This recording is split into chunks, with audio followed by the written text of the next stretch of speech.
Leina Tolentino, Máximo Laureano, Luis Manuel Flores viene de camino y Esteban Rosario, quien les habla. Buenas tardes. Usted sabe que ustedes hoy tienen una combinación que me recuerda ni los de aquí ni los de allá. Oye.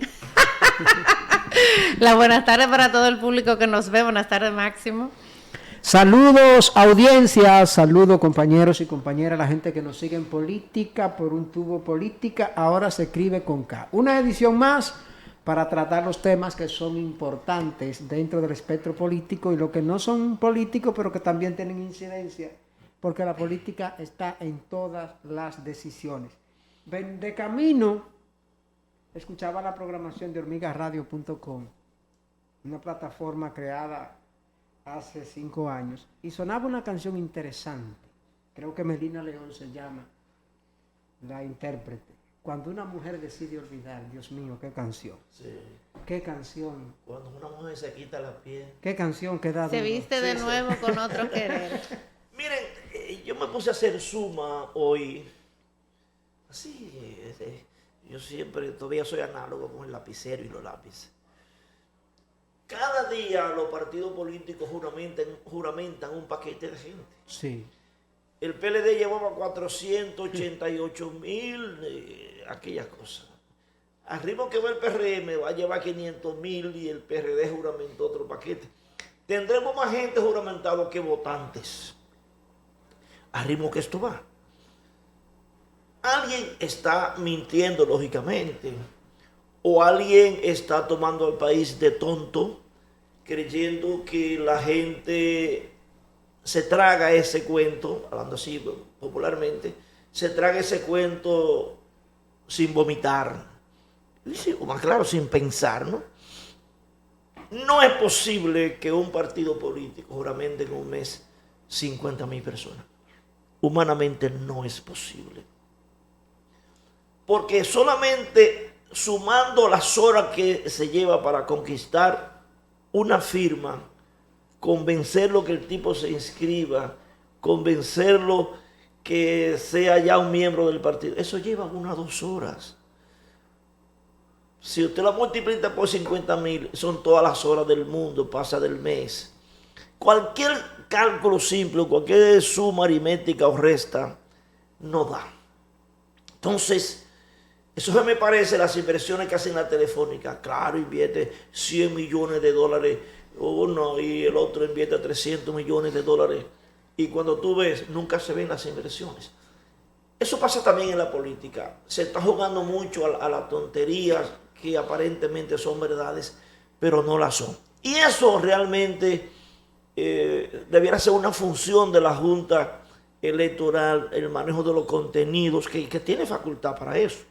Cuando hay una propaganda falsa o acusatoria, la Junta inmediatamente la prohíbe. Pero también en este caso, cuando se tratan de juramentaciones, la Junta tiene facultad para eso, porque eso es una mentira. Y puede hacerlo, pero se hace de la chiva loca, como pasó con la consulta del PLD.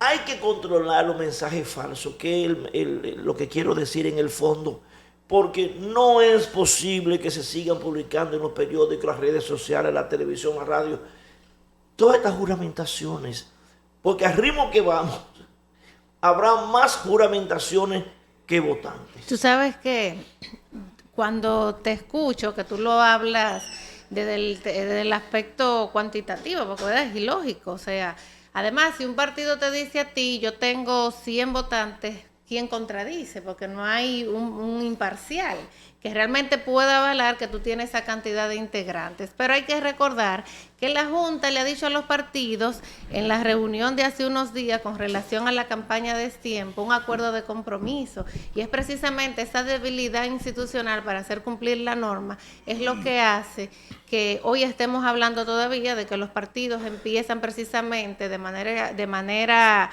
cuando quieren y como quieren y se justifican, porque lo ideal es que la Junta no le pida un acuerdo de compromiso, es que inmediatamente identifica que hay un incumplimiento, se haga valer y que no esté recordando ni buscando un consenso y siendo tan diáfano, porque aquí nos olvidamos que es importante el régimen de consecuencia en todos los sentidos y los partidos políticos hacen lo que quieran. Hace unos días la alcaldesa del Distrito Nacional, Carolina Mejía, quería dar respuesta, vamos a decir, un tanto justificatoria cuando le hacían precisamente ese llamado de que esas actividades a lo interno son proselitismo. Y decían, no, son reuniones, pero se juramenta gente, se deciden candidaturas, entonces a final de cuentas sí es proselitismo. Entonces uno nunca va a comprender para qué tanto se realizan o se promulgan leyes que al final de cuentas terminan en entelequias. Entonces somos un país con muchísimas normas, pero que ninguna se cumplen. Buenas tardes, Luis Manuel Flores, que se acaba de integrar. Buenas tardes, muchachos, saludos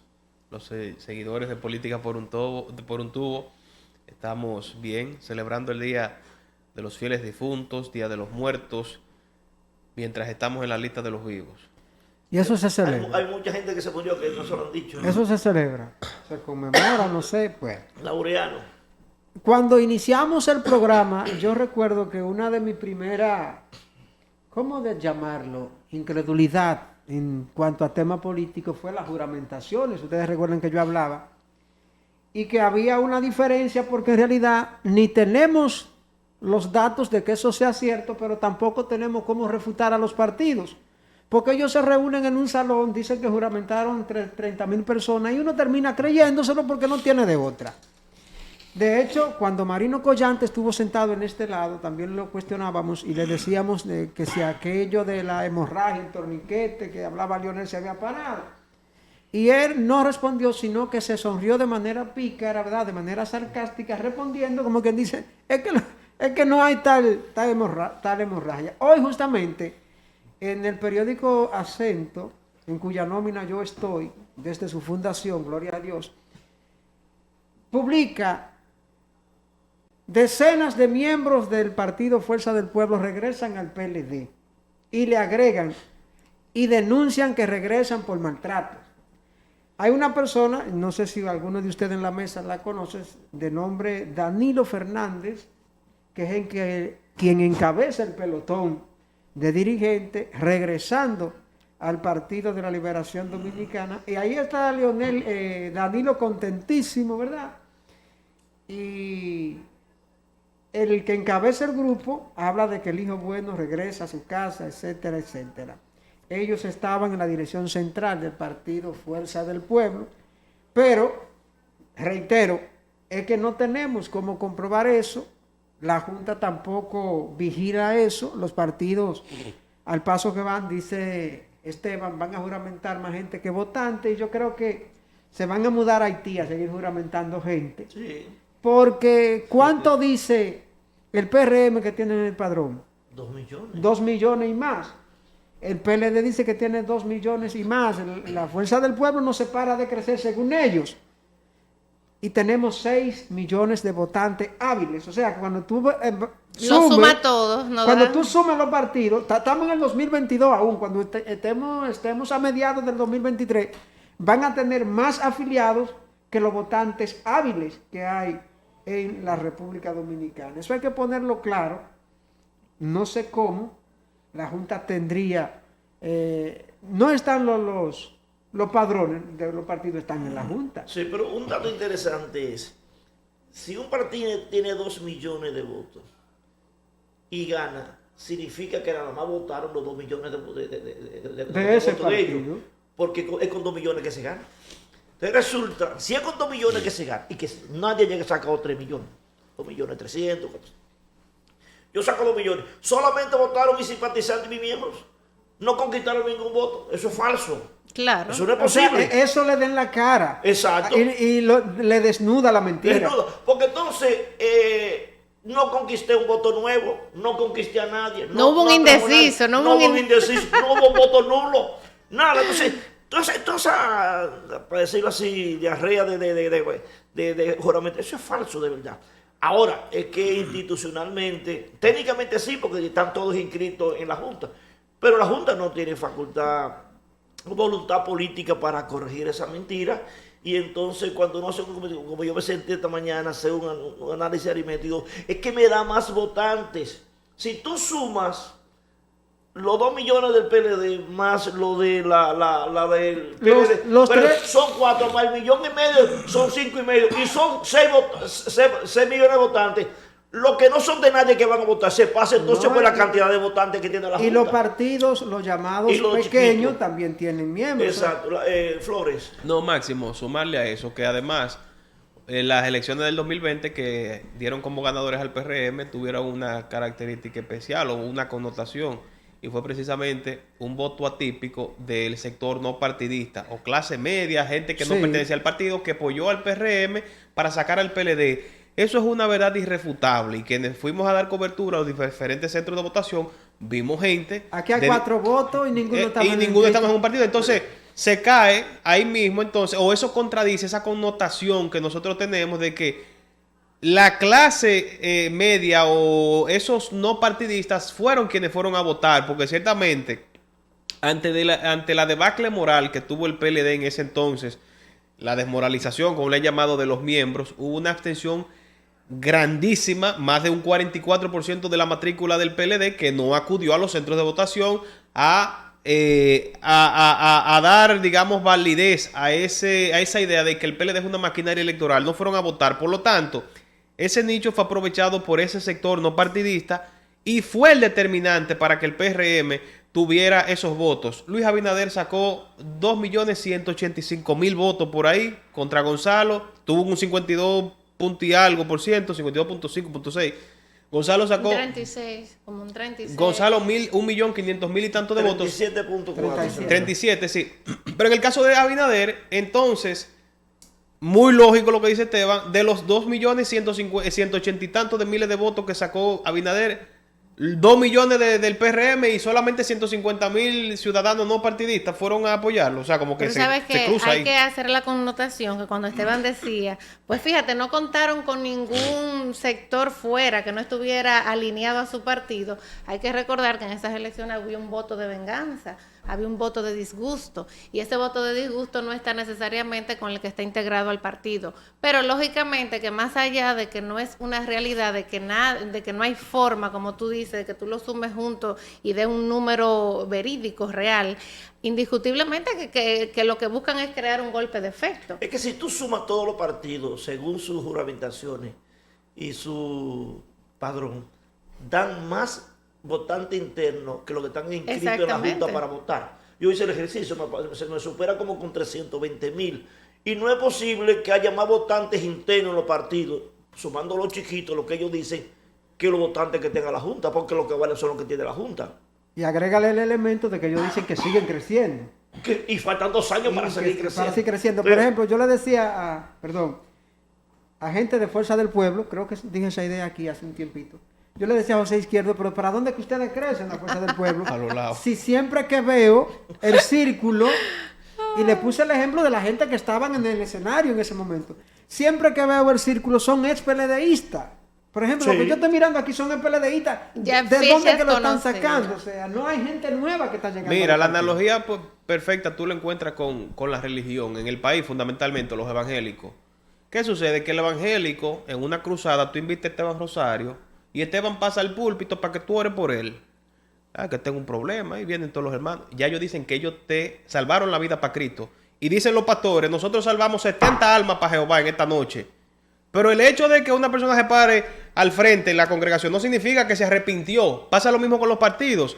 Ellos invitan personas a actos públicos o a actos propios del partido y ellos dan por hecho que esas personas están afiliadas y comprometidas con el partido. Y pagan para que vayan. Pero ahora, fíjate lo siguiente. Nosotros tenemos un número que recordamos y que incluso fue objeto de debate recientemente. ¿Ustedes recuerdan Leonel Fernández versus Bad Bunny llenando el Centro Olímpico? Cuando Leonel Fernández llenó, que lo llenó, el Centro Olímpico presentando las 2 millones de firmas en el 2019. Pero recuerda que era presidente de la República. No, 2019, cuando él estaba iniciando esa lucha por la en esa reforma de la época. Constitución, Sí.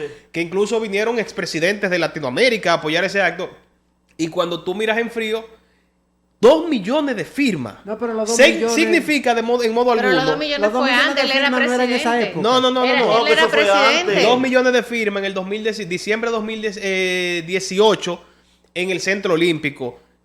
Se trasladaron, yo estuve allá y recuerdo lo que estoy hablando. Se presentaron 2 millones de firmas donde Leonel Fernández explicaba que esas 2 millones de firmas estaban en contra de la modificación a la Constitución. ¿Por qué? Porque en esos días fue cuando Danilo Medina puso en asco al país, que dijo en ese entonces, otra expresión que también tenemos que sumarla a la lista de expresiones lapidarias en la política. Yo hablo en marzo y el país en vilo, ¿qué va a hacer este hombre? Pues nosotros estamos con la presión. Diciembre de 2018, Leonel hace ese acto y presenta 2 millones de firmas. Y yo dije, ¿pero es qué? Si tú presentas 2 millones de firmas, estamos hablando de 2 millones de conciencias que toman un lápiz, ponen su nombre o consienten para que Leonel Fernández se vea favorecido por la no modificación a la Constitución, que en un sentido muy directo también es puede interpretarse como un acto de simpatía a Leonel Fernández. 2 millones de personas. Señores, aquí la gente no se involucra ni siquiera a los procesos de evaluación estadísticos que se hacen. Bueno, Pues, vamos a dejarlo y después de esta pausa, cuando retornemos.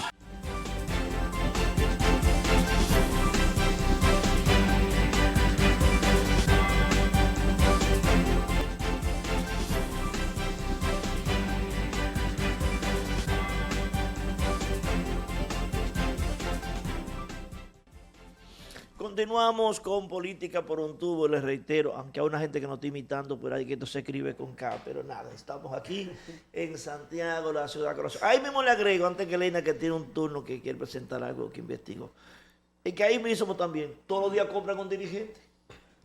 También. Aparte de que van creciendo, todos los días compran un dirigente. Hoy se fue una diputada del PRD, Giovanni Tejada dice hoy que el PRM está comprando a los dirigentes, el PLD compra lo de la Fuerza del Pueblo, señores. se están reciclando entre ellos. Yo no entiendo, la verdad que yo no entiendo. Pero sabes que más que un tema es un chiste político. Yo estaba como todos, ¿verdad? Que uno se pone a husmear en los periódicos. Yo me reía y me reía. Voy a pedirle a nuestra coordinadora Valerie para compartir todo esto con mi compañero y con el público. A propósito de que en el bloque anterior estábamos conversando acerca de los partidos políticos. Fíjense ahí.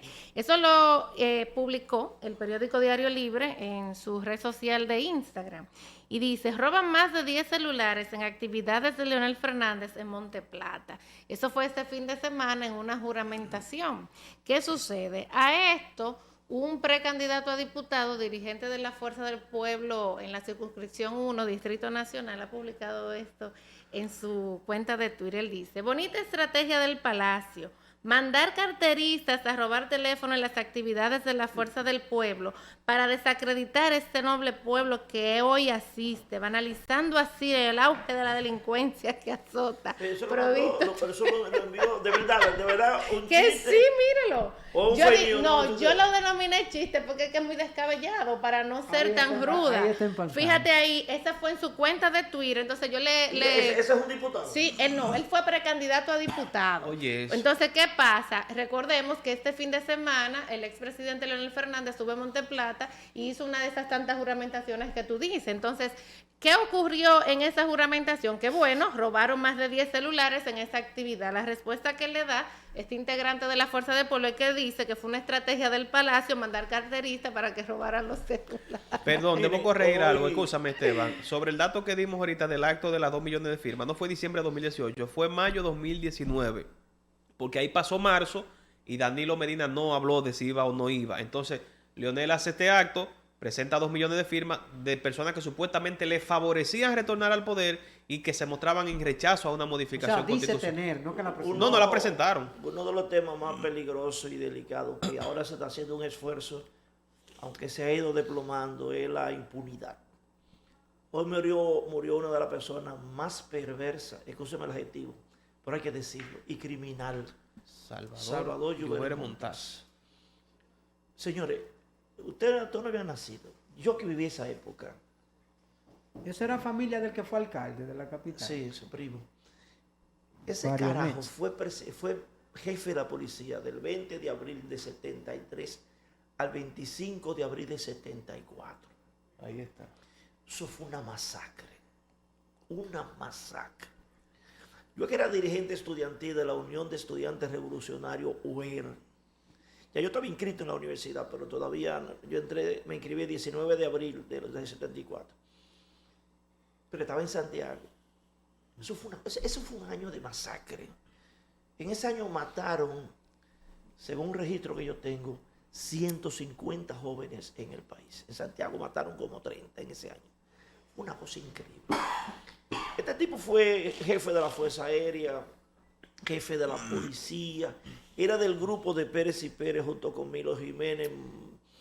Era Pérez y Pérez, lo que tengo por aquí. Nendy Barcés. No, ese era el otro contrario. Entonces eran Milo Jiménez, Enrique Pérez y Pérez, Manuel Logroño, que era el jefe de la Marina, y Salvador Lluvere Montá. Esos eran los jefes del equipo de Pérez y Pérez, que renunciaron en mayo, 7 de mayo, a Balaguer por el nombramiento de Aníbal Ceja como jefe de la policía.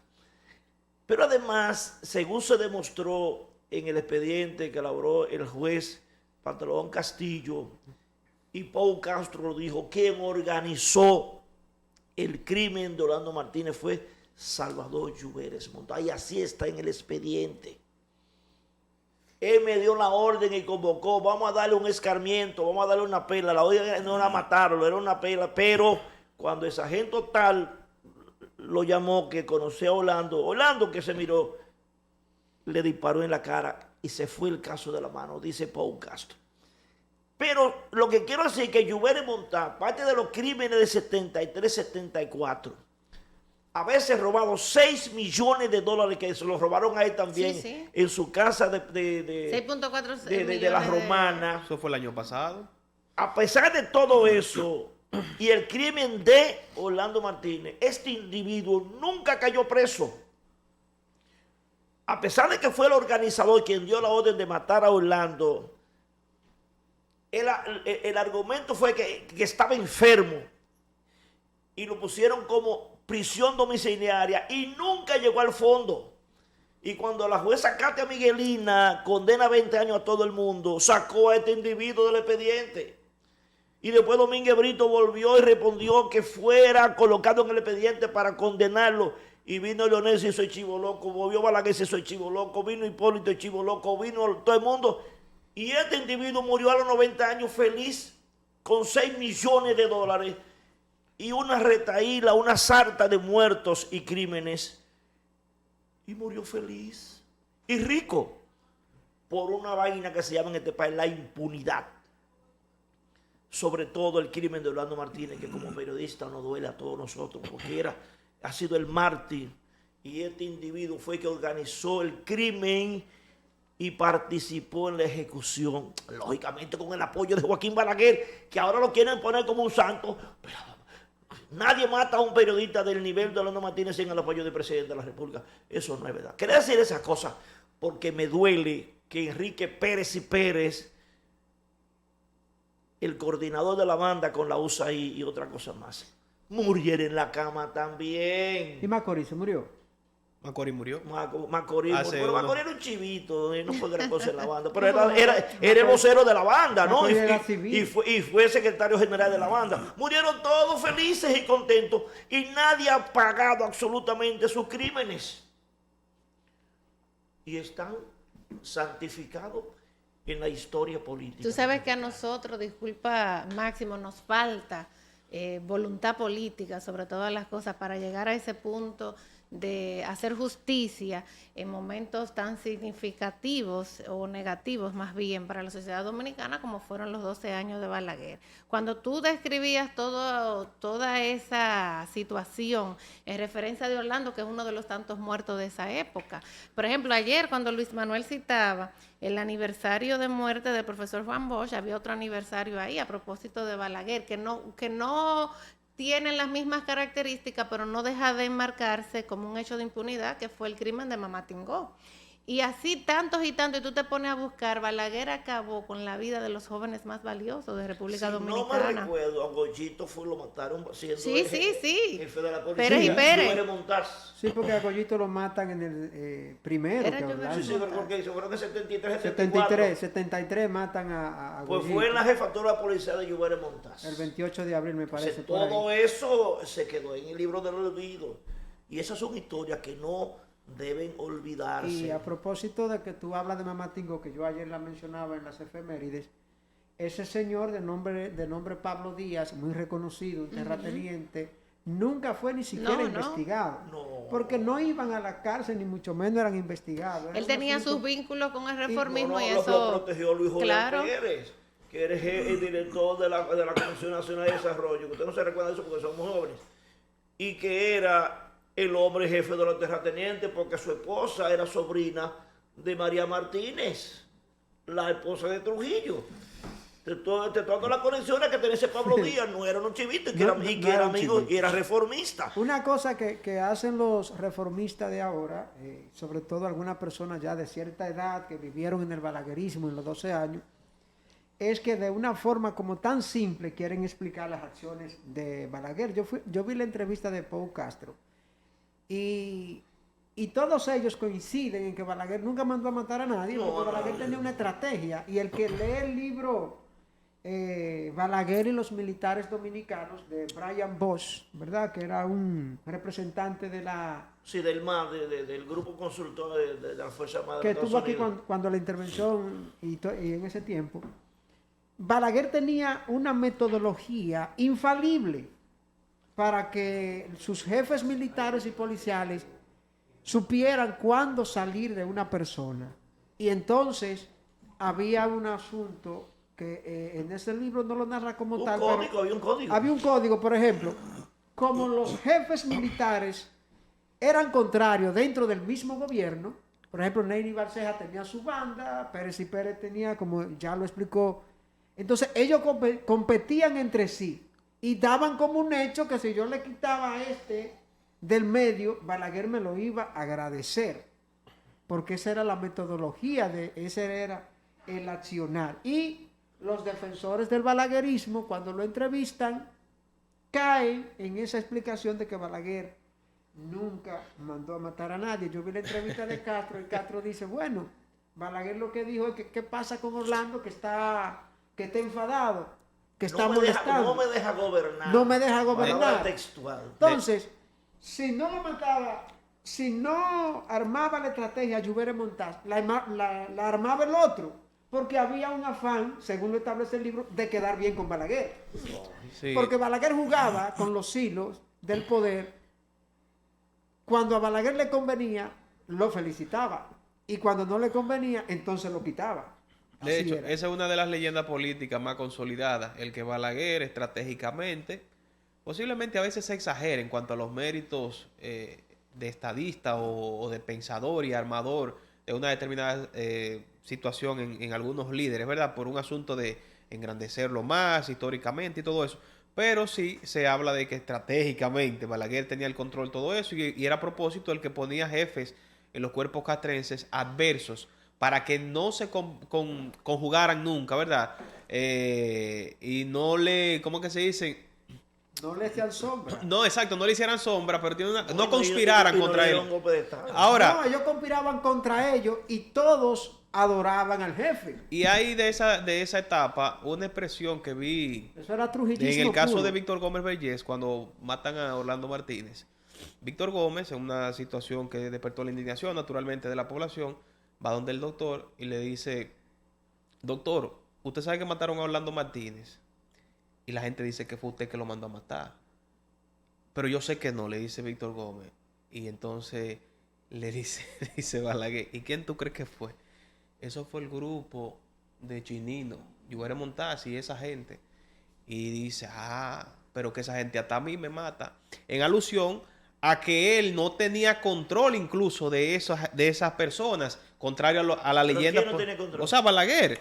Es una forma de lavarle las manos, porque si tú te das cuenta, quienes relatan lo que dice Balaguer en algunos momentos sobre unos determinados episodios, tú dices, no, pero Balaguer era un santo, no sabía de nada.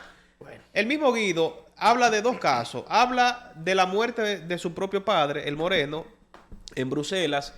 Y supuestamente cuando el PRD toma el poder, en esos días él va con Hipólito Mejía a la casa de Balaguer y le piden unos consejos y una cosa. Y Balaguer, ya ciego, Hipólito le dice a Balaguer, mire doctor, ese hijo del Moreno que está conmigo, y lo presenta porque ya Hipólito lo había escogido como consultor jurídico. Y entonces Balaguer le dice, mira, yo quiero que tú sepas que aunque lo de tu papá me lo atribuyen a mí, no fui yo que di esa orden. Y después habla también de que cuando van en una ocasión donde Balaguer, en la etapa... No, esto fue Ramón Alburquerque que dice que cuando están en la crisis electoral, luego del diálogo que tuvieron Peña Gómez y Balaguer, y después Balaguer incumplió totalmente lo que se acordó, que era 1 año y medio de espera para las elecciones, y cuando firmaron el Pacto por la Democracia tenía 2 años. Interesante recuento. Supuestamente están hablando de que Balaguer aprovechó ese escenario para decirle lo que pasó con Jorge Blanco y todo lo que se armó. Yo quiero decirle que no fui yo. O sea que si tú analizas esa serie de excusas que dio Balaguer, no hizo nada. Pero tú sabes que antes, para concluir ya con este tema, yo pienso que aquí, no sé si quizás en algún momento, en lo que resta de este periodo de gobierno, quizás exista la voluntad política para hacer justicia, por lo menos aunque sea de manera simbólica, porque por ejemplo hoy murió Lluveres Montaz. Otros quizás andan todavía en el anonimato porque hay un libro que se llama Morir en Bruselas donde narra que hay algunos que viven fuera. Pero incluso hay una novela, ¿no? Hay una de Pablo Gómez Borbón. Sí, incluso él establece allí, porque es una investigación hecha novela, ese libro es donde reciente. Sí, ha ganado varios premios ya. Donde él dice que bueno, él lo deja a cuestionamiento, a interpretación de que si fue realmente en el caso de Balaguer, si fue realmente la izquierda, y ahí te lo deja como interpretación. Pero indiscutiblemente, ojalá que un día podamos llegar a países, por ejemplo, como el caso de Argentina, que ha marcado un hito en ese precedente. Yo recuerdo que Videla murió preso, Reinaldo Vignone por igual, y un país que se iba a casar con la gloria en ese sentido fue Guatemala con Efraín Ríos Montt. Ahí hubo una jugarreta, ahí lo terminan sacando, que fue cómplice de eso Otto Pérez Molina. Pero ojalá lleguemos Estamos en Política por un Tubo a través de la plataforma digital STI de Santiago para toda la República Dominicana. Antes de pasar el tema que tú me dijiste, oigan esta noticia, porque es que la falta de sentido común y sobre todo sentido común político lleva a la gente a cometer errores que le hacen daño al gobierno en su credibilidad y confianza con la población. Ayer, las autoridades judiciales acusaron a los jóvenes que llevaron los contadores o medidores de energía eléctrica a Edenorte de ladrones. Los sometieron como ladrones. Hoy la Procuraduría General de la República, en su área de sistema eléctrico, Pegase, oigan la acusación de terrorismo. ¿Se formalizó ya la acusación? Sí. ¿Qué tal? Oiga bien, Jonathan Primitivo Guzmán Vargas es acusado de desmantelar los medidores de esa zona, atentando contra el sistema eléctrico. El órgano, el Pegase, le atribuye al detenido cargo por terrorismo en perjuicio de la empresa de distribución. Oiga, eso es una acusación grave que lleva una pena elevadísima. 40 años, la pena máxima de eso. Oiga, yo no sé realmente dónde está el sentido común de las autoridades, en este caso judiciales, del área de la Procuraduría General. Para mí es un chiste de mal gusto. Pero además, ¿qué hicieron esos muchachos? Una protesta cívica. No rompieron los contadores, no hay terrorismo. Despegaron los contadores, no hay terrorismo. No secuestraron a nadie, no hay terrorismo. No cobraron un rescate, no es terrorismo. No pusieron una bomba, no es terrorismo. Eso no califica en la categoría de terrorismo por ningún lado en lo absoluto. Y cómo la Procuraduría se salta con una acusación de este nivel de terrorismo contra estos jóvenes. Mire, si lo condena con eso, eso va a crear problemas ya en esa iglesia y eso se va a reflejar en el país entero. Esteban, yo quiero tomar turno en ese caso porque inmediatamente se empezaron a manifestar a las 7 de la mañana del martes, nosotros nos pusimos en contacto con los comunitarios, incluso con los organizadores de esa manifestación. Y quiero aprovechar para darle un mensaje a Andrés Cueto, que es el gerente general de EDENORTE. No necesariamente tiene que ser quien somete la acción penal, la acusación, pero sí es el más vistoso de todos los funcionarios del sector eléctrico.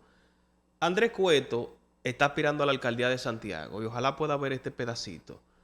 Pero en virtud de la vitalidad que brinda el servicio de la empresa en la que él está, todos los FAOs se le va a pegar a él. Tú dijiste ahí que esa acusación fue sometida por una procuraduría del sistema del gabinete eléctrico.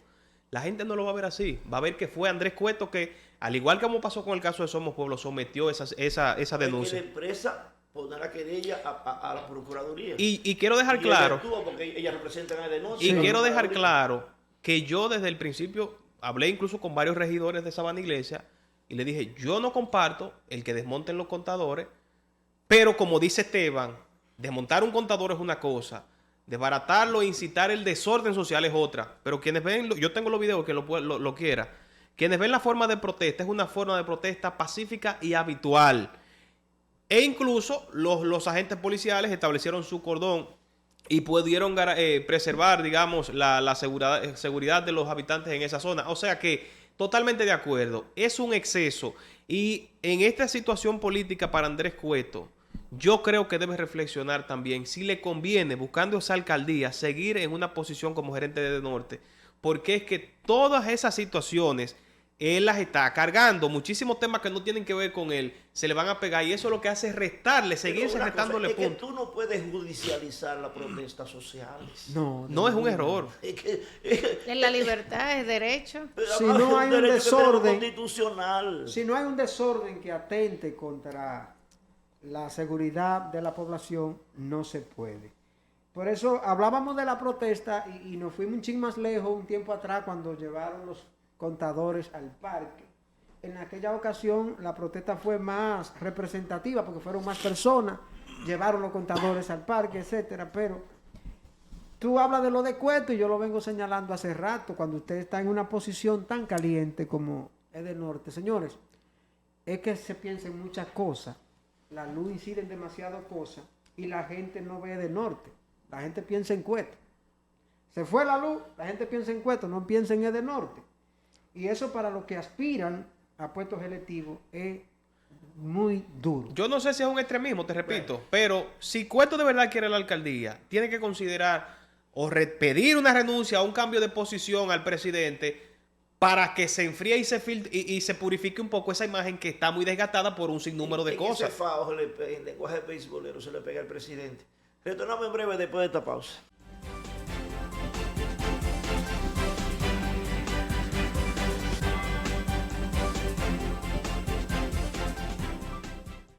Continuamos con Política por un Tubo a través de la plataforma digital de Factory STI desde Santiago para toda la República Dominicana. Leina tiene un tema, adelante. Sabes que cuando nosotros iniciamos precisamente esta jornada, hablábamos de diferentes temas, sobre todo tú cuando hablabas de esas juramentaciones de los partidos y entre una cosa llegamos a lo otro, al punto de hablar precisamente del papel de la Junta frente a todas estas actividades proselitistas fuera de su tiempo. Pero, ¿qué sucede? En medio de todo este contexto, a pesar de que ya faltan algunos meses para dar realmente hagamos que autorización para la pre-campaña, sabe que se van colando a lo interno las aspiraciones. Hay muchos ya que están más que decididos, que son prácticamente señalados con el dedo, y hay otros que están cabildeando. Entonces nosotros, aquí en Política por un Tubo, vamos a hacer un recorrido, no necesariamente vamos a establecer criterios o a hacer valoraciones, pero sí de lo que suena a lo interno, que quizá no es noticia, entonces nosotros lo vamos a compartir con ustedes. Vamos a empezar de cuál de estas personas, cuál de esos dirigentes políticos tienen más condiciones para ser senador o senadora. Por ahí a lo interno suena la señora Rosa Santos, que para todas aquellas personas que no ven, quizás la desconocen, es la gobernadora de la provincia de Santiago.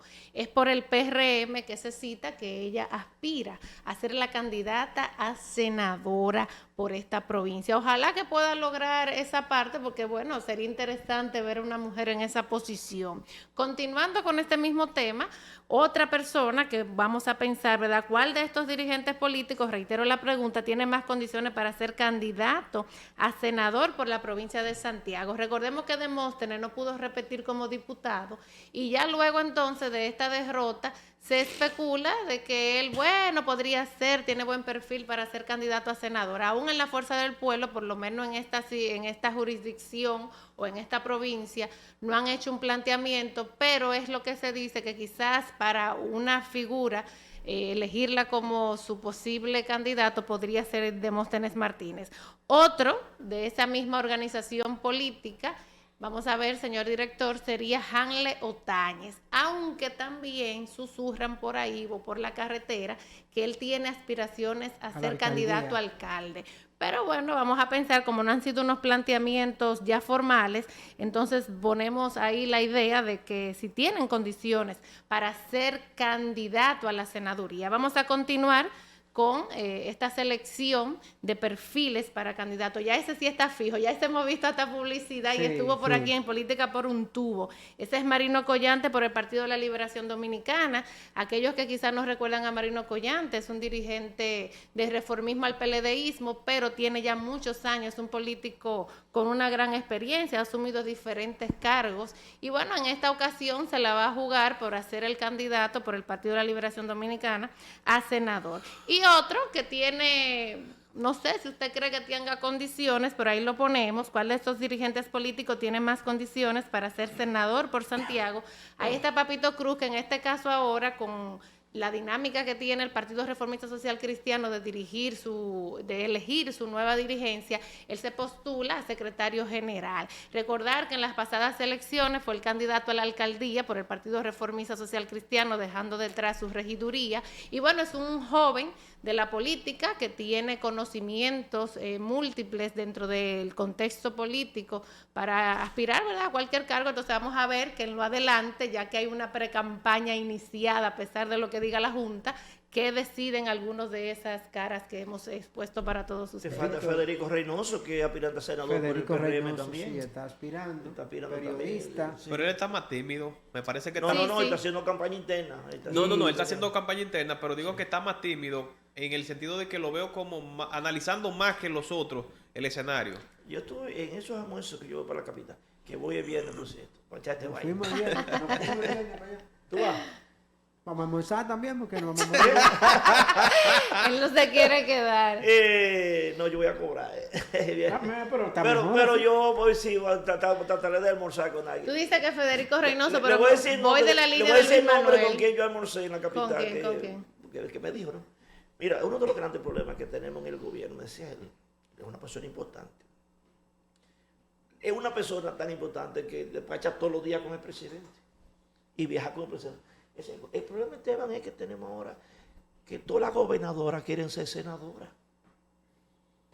Todos los funcionarios quieren ser diputados. Y todos los ministros que lo están haciendo mal quieren ser senadores. Y entonces muchos de los trabajos se han caído. Lo que significa que el presidente sabe lo que está pasando. Víctor Suárez, Sí, Víctor Suárez también está aspirando. del Partido de la Liberación Dominicana, ya tiene algunas promociones en las redes sociales. Sí. Y Giovanni Tejada está aspirando a la alcaldía también por el PRD. O sea, hay muchas cosas que... Ahorita vamos a ver algunas cositas con los alcaldes. Y entonces, no es solamente Rosa Santos, toda la gobernadora de las 32 provincias, o 31, qué sé yo cuántas son, están aspirando a la senaduría, todas sin excepción. Me decía ese funcionario. Todas sin excepción. ¿Qué es eso? ¿Una pandemia? Sí, una pandemia. Mire, y a propósito de las mujeres en la política, yo le hablaba ayer de un trabajo una participación que tuvo Bernardo Matías con Gustavo Olivo en Acento TV. Y él plantea algunas condiciones, algunas situaciones de las mujeres en política, que no solamente en la República Dominicana a las mujeres se le ha hecho difícil ascender a cargos importantes dentro de la política, independientemente de que tenemos senadoras, hemos tenido muchas senadoras, hemos tenido diputadas muchísimas, hemos tenido presidenta del Senado, hemos tenido 2 vicepresidentas, 3 vicepresidentas en este siglo. Sí, sí, En Milagros. Y presidente en sí, funciones. en presidente en Sí. funciones. En poquitísimo tiempo de la vida republicana, desde 1844, en poquitísimo tiempo hemos tenido 3 mujeres vicepresidentas: Milagros Ortiz Bosch, Margarita Cedeño Lizardo, y ahora la funcionaria de más poder del gobierno, Raquel Peña Rodríguez.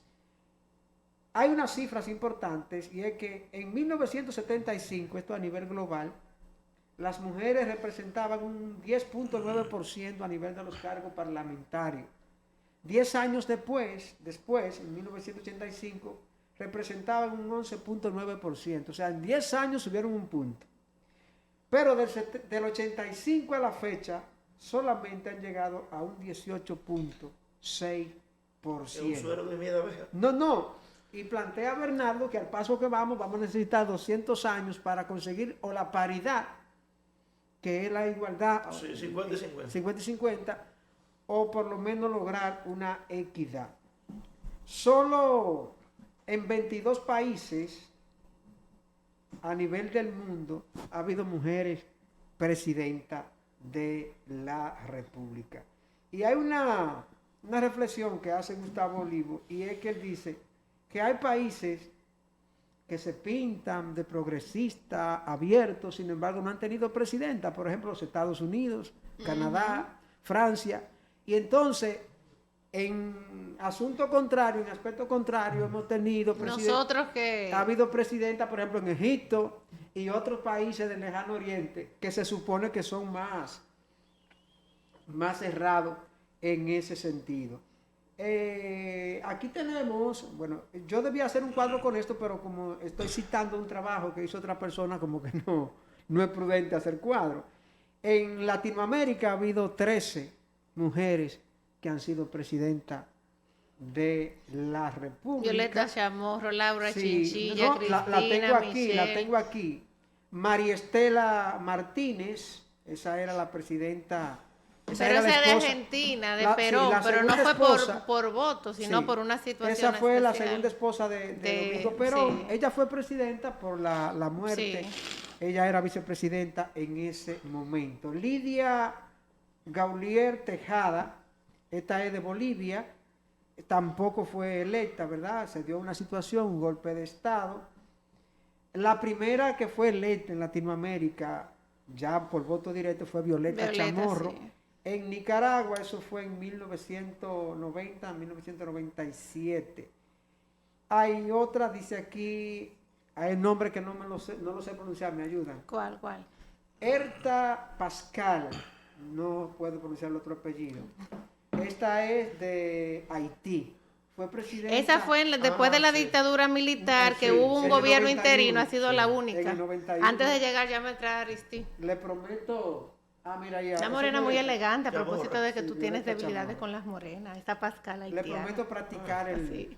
Rosalía Arteaga, esta es de Ecuador, 1997, solo 5 días duró. Fue también producto de una crisis. Tenemos... Ella era la segunda vicepresidenta. Ahí en Ecuador se da un sistema de que tienes un presidente y dos vicepresidentes. Sí. Janet Rosenberg, esta es esta es de Guyana, 1997-1999. Mireya Moscoso, Panamá. Esa fue en Panamá, 1999. Tú sabes que Mireya guarda, tú sabes que 2005, ella era la secretaria 2005. del expresidente de Panamá, varias veces expresidente, se me escapa ahora el nombre, y luego entonces fue la tenemos primera presidenta a de Michelle Panamá. Bachelet, que fue 2 veces presidenta en Chile. Tenemos a Cristina Kirchner, que es también actual vicepresidenta en Argentina. Y tenemos a Laura Chinchilla, eso fue en Costa Rica, 2010-2014. Tenemos a Dilma Rousseff, que le hicieron muchísima diablura en Brasil. Fue destituida de manera constitucional 2011-2016. Y tenemos una golpista que después la destituyeron de la misma manera en Bolivia, que es Jane Áñez. Esa está presa todavía. Así es que se escribe. Ay, Bueno. y esa fue la que le dieron el golpe a Evo. Según la crónica periodística, decía que ella tuvo intento de suicidio. Y Xiomara Castro, que es la de Honduras, es bueno establecer que varias de ellas fueron primera dama, en este caso Estela Perón, Shady, espérate que ahora se me fue, la de Guyana también fue primera dama. También fue primera dama la de Panamá, también fue primera dama. ¿Quién más fue primera dama? Obviamente Cristina Kirchner. Y en el caso de Xiomara Castro, fue primera dama con Manuel Zelaya. ¿Sabes que de ese grupo de mujeres, para cerrar con ese tema, entre las políticas diría yo que más acabada, con mayor experiencia, indiscutiblemente se cita a Cristina Fernández de Kirchner, Dilma Rousseff, que no es una improvisada, Michelle Bachelet y Violeta. Ya las otras, por ejemplo, en el caso de Mireya, sin restarle importancia, y de otras tantas, pero no tienen ese poder político y ese bagaje político, porque 46, indiscutiblemente que Cristina, usted puede estar en favor y en contra, es una diabla en política. 46% de movimiento de izquierda contra un 38%. Miren, no, antes de eso, miles de personas en Brasil se están presentando en los cuarteles pidiendo un golpe de Estado, pidiendo la intervención de las Fuerzas Armadas para pedir la salvación del Brasil. Señores, el operador de Nord Stream, aquel famoso gasoducto que los ingleses destruyeron de Rusia, dice que hay sabotaje. El líder supremo de Irán dice que Estados Unidos se desmorona pedazo a pedazo. El Consejo de Seguridad de las Naciones Unidas rechaza una resolución de Rusia sobre los biolaboratorios en Ucrania, propiedad de Hunter Biden, hijo del presidente de los United States, Joe Biden. Caramba, los hogares de Reino Unido e Inglaterra enfrentarán un invierno muy duro pese a los subsidios. El jefe de defensa de Rusia habla sobre los objetivos de las sanciones de Occidente contra ese país. Un hacker afirma haber ingresado al sistema de comando de la tropa de Ucrania. A el expresidente Uribe en Argentina le dicen terrorista, paramilitar. Seúl califica como intolerable la provocación de misiles de Corea del Norte. Corea del Norte lanza otros 6 misiles el mar del Japón. Rusia reanuda la participación del acuerdo alimentario tras recibir seguridad de Ucrania. Soldados de Donetsk en Ucrania están en cautiverio en Ucrania. Nos amenazaron con cortarnos los dedos. La temperatura en Europa aumentan más del doble que la media mundial. China apuesta por la energía nuclear y acelera la construcción de reactores nucleares. Esas son las principales noticias del mundo. Pero quiero detenerme en Brasil.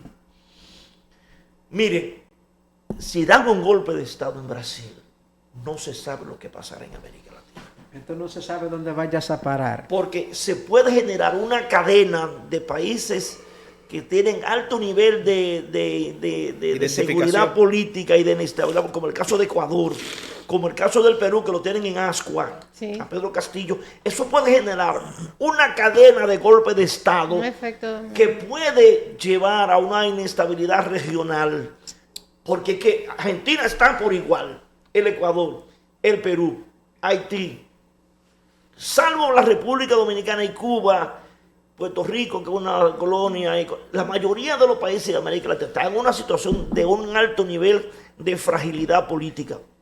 Hay que evitar, el mundo tiene que evitar que este individuo que tiene problemas, yo no sé qué en el cerebro, ejecute ese golpe de Estado, porque es él, al estilo Trump, que dice que no, como la gatica María Ramos, que está incitando a sus seguidores. Oiga, señores, en los cuarteles, y si un militar hoy se le mete un ataque de nervio y da un golpe, que no es Brasil, no es cualquier cosa, es la economía número 11 más importante del mundo y la primera de América Latina.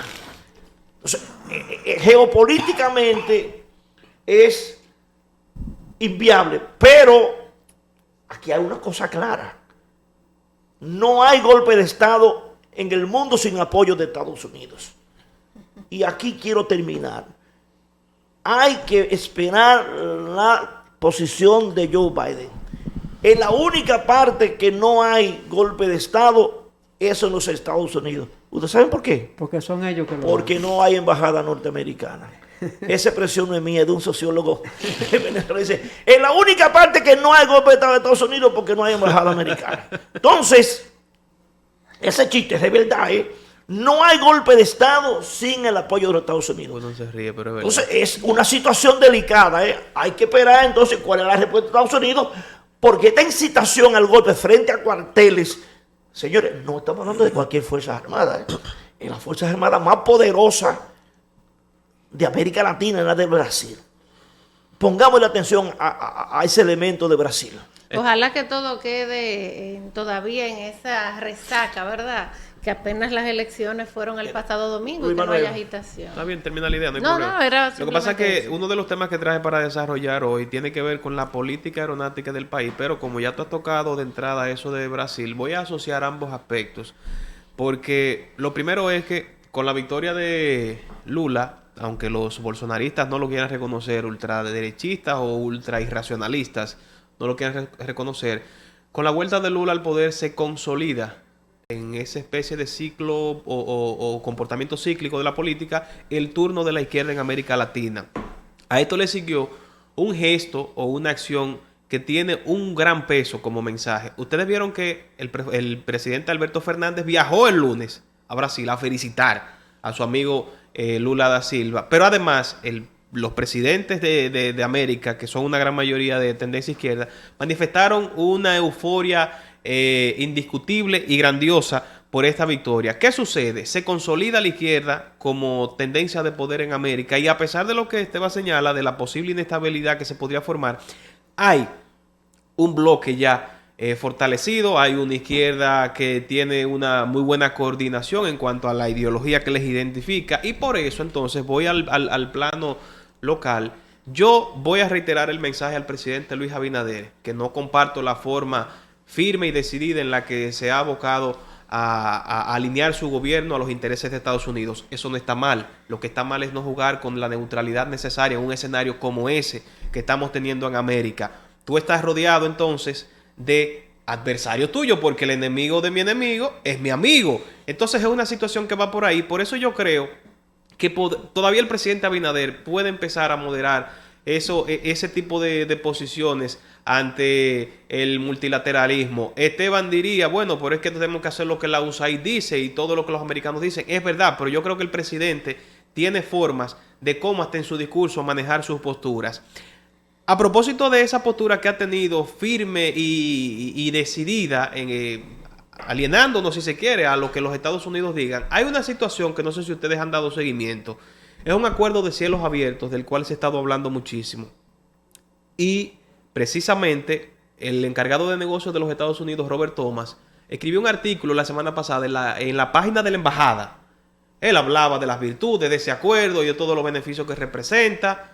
Pero es muy bueno hablar desde la perspectiva del que le conviene, naturalmente. Él está tratando de hacer todo lo posible por impulsar la firma de ese acuerdo que desde 1992 venimos negociando y no se ha podido establecer, porque un acuerdo de cielos abiertos es un aspecto que tiene que ver con la política aeronáutica y el espacio aéreo de una determinada nación o de las naciones que firmen ese convenio. Yo creo que en ese afán que tenemos de que el presidente Abinader no se vea tan adherido a lo que digan los Estados Unidos y en ese afán también que le ha caracterizado de ser un gobierno transparente y con buenas intenciones, se debe de dar a conocer el contenido de ese acuerdo de cielos abiertos que está por firmarse con los Estados Unidos. Pero que es obligado tener que ir al Congreso. No, pero es que no aparece en ningún lado. No. Precisamente por ahí viene la queja. Es que no, espérate, que no se ha firmado el acuerdo, todavía están en discusión.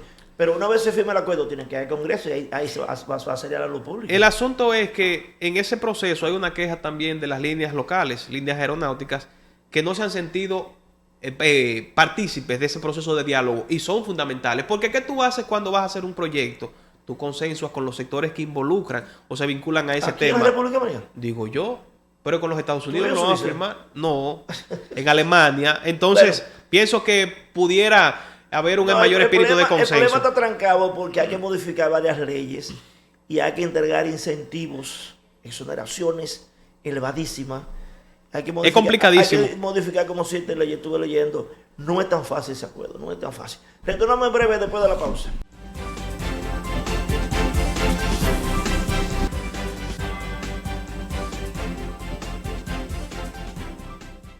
Continuamos con política por un tubo. Insisto que esto se escribe con K en esta ocasión, a pesar. No importa que nos copien. Como decía aquel famoso presentador Jackie Núñez, se pueden copiar las imágenes, la palabra, pero no las ideas. Es así. Miren, nos quedan unos ¿Sabes qué? 13 minutos. Yo te iba a preguntar sobre seremos un poco cortos. Sí, ¿sabes qué? Escúchame, para no distanciarnos más del tema que tocamos ahorita, de las lideresas políticas. ¿Se ha sabido si Isabel Allende, que tuvo un parentesco con el presidente Salvador? Una sobrina. Sí, sobrina. ¿Ella en algún momento aspiró a algún cargo? No, nunca. Hay una Isabel Allende que es pariente de esta Isabel, que fue diputada. Que es Sí, pero no es la misma. Pero la escritora me refiero, que fue premio de literatura, ¿no? No, Ella tenía jugado papeles informales, contactos, lo utilizaron. Michelle Bachelet la autorizó en varias ocasiones, cosas informales en ayuda en Estados La Unidos. hija de Pero Allende no sí, hay- pero no Isabel la esas escritora. ¿Sabes que cuando tú mencionabas, haciendo la lectura de las diferentes informaciones en el plano internacional, y hablaba de los jueguitos de Kim Jong-un con los misiles, porque es como un jueguito, es como un niño rico que tiene todo su poder y lo usa. Un riqui rico. Exacto. Entonces, yo recordé, o sea, me echaba yo a reír sola. Hace unos días tuve la oportunidad de ver un documental titulado Asesinas, que relata o pone en evidencia cómo se ejecutó el asesinato de Kim Jong-un, que es el hermano o medio hermano de Kim Jong-un. Ponme esta imagen, por favor, ese video de Brasil que acaba de llegar. Eso es con relación a la situación que se está viviendo. Sí. Entonces, es un problema grave, ¿no? Delicadísimo. Siente de gente ahí en esas cosas. Mira, tiene que poner cosas de CNN también, ¿oíste? No, aquí no. Para que haya un equilibrio. Todo lo Los de seguidores, corrupción. los seguidores de No, yo lo que busco es... Sputnik, Yo Spani. busco las cosas que son más equilibradas, tú ves. Porque tampoco... Ese es equilibrado, Esteban. Mira, sí, es muy equilibrado. Tranquilo, Muy fue para desequilibrarte precisamente. Sí. Eso ya no es eso. Eso no es juego, ¿no? Y tú sabes que vi vinculado a esa protesta a un sector también influyente de la economía. Fueron muchos camioneros en Brasil. Sí, pero ese se paró. ¿Sabes qué? Hay que decirle a las personas... Sí, pero siguen demostrando que son unos rebuseros donde A las quiera. personas que no ven en estos momentos, creo que Esteban desde el lunes pasado hablaba precisamente de las reacciones sociales en Brasil. Recordemos que se celebraron las elecciones de segunda vuelta el domingo pasado, elecciones muy cerradas, no hubo hasta hace apenas ayer un pronunciamiento de manera formal del actual todavía presidente Jair Bolsonaro, y precisamente esas reuniones que se estaban dando antes de su pronunciamiento con la cúpula militar tenía esa incertidumbre, pero ya desde que se dio a conocer de manera formal la victoria de Lula da Silva, habían reacciones sociales, no en esta magnitud, pero ya las había. Entonces hablábamos incluso cuando analizábamos el pasado lunes el triunfo de Lula da Silva, hablábamos de esa división, de que es el gran reto, ¿verdad?, que va a tener Lula, esta división, esta polarización muy significativa en la sociedad brasileña. Bueno, ¿Y la izquierda de nosotros para cuándo? Aquí no hay izquierda ni derecha. Porque analizando... Este es el único país que no está definido en cuanto a las analizando- tendencias políticas. antes que tú, así mismo. La gran frustración de este país fue el Partido de la Liberación Dominicana, que es una especie de PT, de Partido Trabajador de Brasil, la misma copia, es una copia. Y Leonel Fernández, que era el primer líder político dominicano joven, sin compromiso con el pasado, y saben ustedes lo que terminó. Ciertamente que estamos lejos de que nuestra Izquierda. tierra política, no, ando buscando un término ahí, pero no lo encuentro, nuestro espacio político pues pueda ascender la izquierda, y eso lo hemos dicho en varias ocasiones, Es se verdad. debe a que hay demasiados grupos, muchas islas, todo el mundo quiere ser jefe de su grupo, y las negociaciones que hacen son muy pírricas. De hecho, últimamente han estado haciendo negociaciones para obtener un regidor, para obtener un diputado nacional, pero no pasan de ahí. Y lejos de fortalecerse, se desintegran, porque mucha gente aplaudió la unificación, Opción Democrática, Frente Amplio. Sin embargo, parece que chocó la arrogancia entre los dos líderes y terminan desuniéndose, aunque previo a eso hubo unas situaciones de manejo de recursos en Alianza País que parece que entonces llevaron ese motivo a Opción Democrática. Estamos muy lejos de tener un movimiento de izquierda con fortaleza. Por eso socialdemócrata, para hacerlo más suave. Entonces, Es que los socialdemócratas lo hemos tenido ahí. no, ¿cuál es? Pero Joe Biden es socialdemócrata y parece un... Y el Pero mira qué es lo que Eso sucede. esa es teoría. Pero que El en- PRD Pero No, precisamente, pero es un partido, un movimiento de ultraderecha. porque en teoría él predicaba una cosa y pero llega al mira poder y qué es una pasa. totalmente Allá, distinta. más allá de que tú lo ubiques en socialdemócratas, están muy definidos republicanos y demócratas. Aquí no tenemos estas divisiones. Tú dices, por ejemplo, en Pero allá España. lo mismo todo. Pero exacto, pero tú dices, por ejemplo, en España, los dos grandes partidos, PSOE y PP. Aquí no hay una definición tan exacta y tan esencial como lo hacen otros Si aquí países. hay con la una, el que tendencia. menos robe. No, es que ese El que espíritu... toca todo y el que menos robe. Porque- Reformista, PLD, PRD, el que menos robe. Por eso Nada es que más. se dice que los políticos son la más fiel proyección de las sociedades. Y por eso ese espíritu de imprecisión se refleja hasta en los periodistas. Aquí los periodistas en una gran parte no asumen posiciones, no asumen posturas porque, ¿Pero escúchame, qué lo van a hacer? Si pero no- porque quieren estar bien con todo el mundo. Los políticos No está no mal tienen eso. una ideología definida porque quieren estar bien con todo el mundo. Coño, yo digo que soy demócrata, yo digo que soy de izquierda. De una vez me echo en contra del empresariado, que es el que financia las campañas políticas de este país. No, yo no voy a ¿Tú cargar con esa sabes condena. dónde definimos aquí la derecha? Y no definimos, sino que te da una idea. Desde que hay un partido que se proclama anti-haitiano. Miren, mañana vamos a tratar, piensen en eso, ¿Qué? el enfriamiento de la lucha contra la corrupción. No tenemos tiempo. Está tenemos- caliente El el tema. enfriamiento. Está parado. Pero en la vertiente procuraduría, vertiente que Estamos reuniendo gubernamental. pruebas. El O sea, tampoco es que, óyeme, que- ¿cómo se llama? La vaina independiente, ¿cómo se llama? Pues la Marcha la Verde. justicia. No, la justicia ¿Qué? no. El Ministerio Público Independiente. Pero pero no, bueno, hay pero que va- darle va- chance, vamos- porque es que tú no construyes un expediente de la noche a la mañana y más con la envergadura de Bueno, esas mía, pero vamos acusaciones. para 3 años ya. Caramba. No, pero si hay, Caramba. si hay 3 tanta años. prueba, como dicen, algo debió haberse logrado, por lo menos. ¿Y qué ha de extrañarse si aquí tenemos un procedimiento lento y largo? Tú sabes que aquí hay casos que tú dices, ¡ay! Pero ¿y eso está todavía ahí? 6 años esperando una condena. O sea, no ha de extrañarse. Pero ese enfriamiento a nivel político está paralizado, está frisado. Jurídicamente Me podrá crecer. recordaste al listín diario. Expresar que esté lento, lo rápido en la justicia es otra cosa, pero políticamente está lento porque se puso como prioridad. Y entonces, después que se hicieron los casos de los familiares de Danilo, el caso y los otros casos ¿no? que pasaron, jamás se ha sometido un caso más importante, ¿no? No, claro. Y entonces, yo pregunto, ¿esperarán a enero para reiniciar o se quedarán ya con eso? Que tú incitas que hay un asueto navideño con la corrupción. No, mira, No, porque eso no tiene fecha no, de porque viene yo- cualquier fecha, ¿no? yo soy de los que pienso que el Ministerio Público ha quedado también mal parado porque es que alardearon mucho en un determinado momento. Y a fin de cuentas, en el momento crucial, no están dando los resultados que Pero se ¿cuál esperaban. es el momento crucial? Vamos El a momento ver. crucial son las etapas preliminares, los plazos vencidos, en donde en casos incluso se han Es pedido de- hasta... es derecho penal. Pero está bien, dentro del marco del procedimiento, cuando tú llegas a agotar tantas prórrogas, eso evidencia una debilidad. Pero así como digo eso, digo también algo. Hay que reorganizar el tema logístico del Ministerio Público, porque uno de mis trabajos cuando empezó la instrumentación de todos estos expedientes fue consultar varios juristas. ¿Tú crees que el Ministerio Público tiene el personal suficiente y el dinero, la logística para sostener a largo plazo esos procesos? Sí, lo tiene todo. ¿Tú sabes cuánto se destinan al tema carcelario, que es gestionado por la Procuraduría? 60% del presupuesto. Pero que eso tiene presupuesto. Y tampoco sirve el sistema penitenciario, pero para que tú veas, se va un excesivo monto a cosas que el ministerio mismo no puede gestionar de manera eficiente. Hay que reajustar ese asunto. Máximo, Vamos. nos quedan 4 minutos. Necesario traer a la mesa lo del caso Vitico Herarte, folclorista, maquillista, coreógrafo, Un gran ser humano. un gran ser humano. A mí me tocó en 2016, me parece. Ustedes todos conocen al artista Hino el Divo. Ay.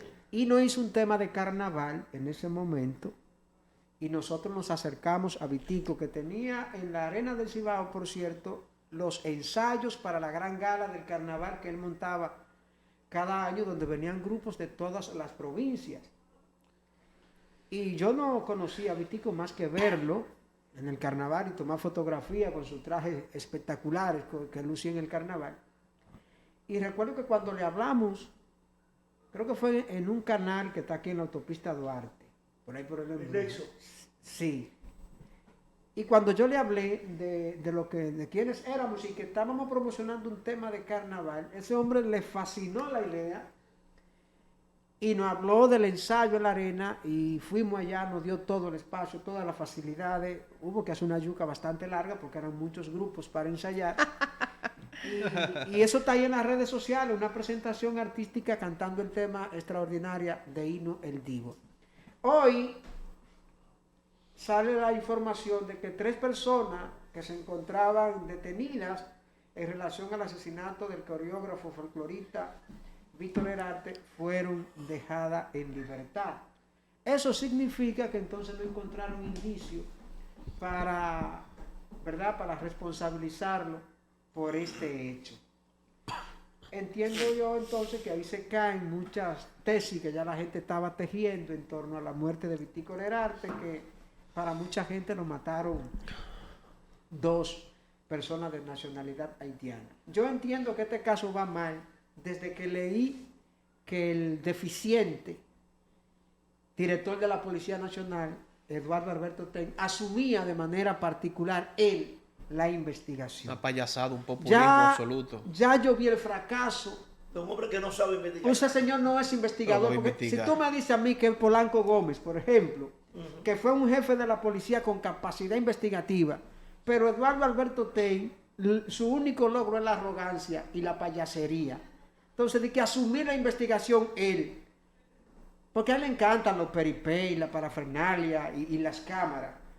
Este caso, insisto, se pudiera quedar como otros, Como de Basilio.